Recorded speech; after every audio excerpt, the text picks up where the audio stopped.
a subject comes up to which you've had some concern, and you turn your attention to it and you relitigate it.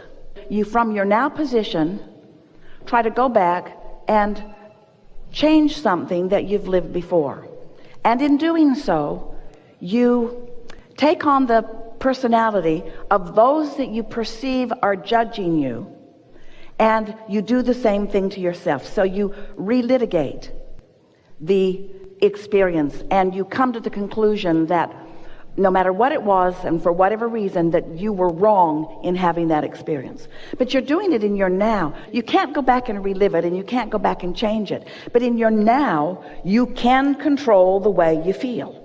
So we just have a very straightforward question that we want to put to you. If your work is to do your best to get into the receptive mode, if your work is to do your best to feel about yourself as your inner being feels, if your work is to do your best to feel as good as you can feel in this moment, is there any value in going back to a time and retrying your case and finding yourself faulty and applying guilt upon yourself? Is there any value in doing that now? So you're not doing it on purpose? Is that what you're telling us? Well, I guess the only value would be if I thought that I could release that from the past to be feeling better now. You did release it from the past, because when the past was the past, it was released. But this is the present, and you've dragged something from the past that you don't want into the present. It's not about releasing the past. It's about focusing in the present. It's about in the present aligning with who you are. Mm-hmm. Esther had an experience where something happened and some people were unhappy with her, and now she's living the ramifications of their unhappiness. And for just a moment, she was saying things like, I should have just done such and such. And then that led to a little bit to and before that, I should have done that. So she's going back before the momentum, when the momentum was very small. If I'd just done something differently then, and then, and then, and then, and then. And once she sort of came out of it after a good night's sleep, we spoke to her with such clarity that she told others, Abraham yelled at me this morning. And what we said to Esther is, line up with what you know to be the truth of this situation.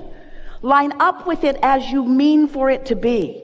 Don't water yourself down by trying to see someone else's point of view that you can never see. Stand in your knowing of what you know and line up with what you know to be. Now, what we really mean by that is stand up with the goodness that your inner being knows that you are.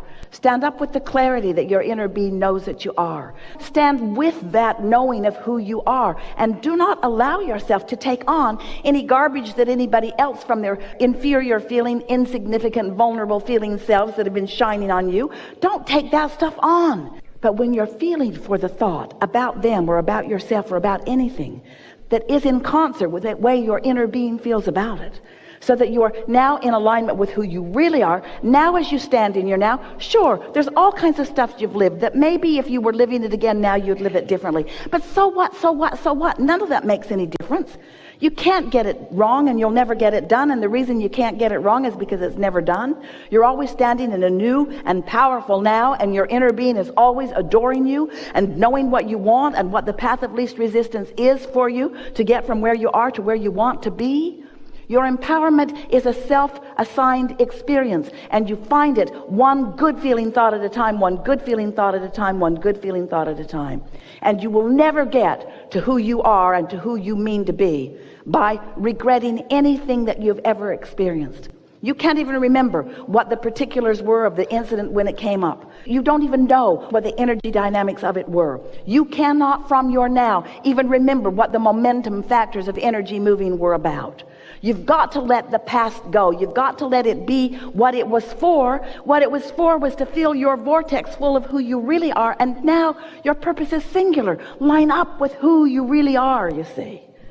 And when you do, you will discover the passion that the source within you has for all sorts of things that you have been assigning as inappropriate because you've been guided by so many others who don't want you to follow your own passion. They want you to follow their path. They want you to be a slave to what they want. Sometimes they mean it, and sometimes they don't even know what they mean. But most people are very sloppy in their thinking. And you cannot be if you want to live happily ever after. You've got to think with precision by caring about how you feel.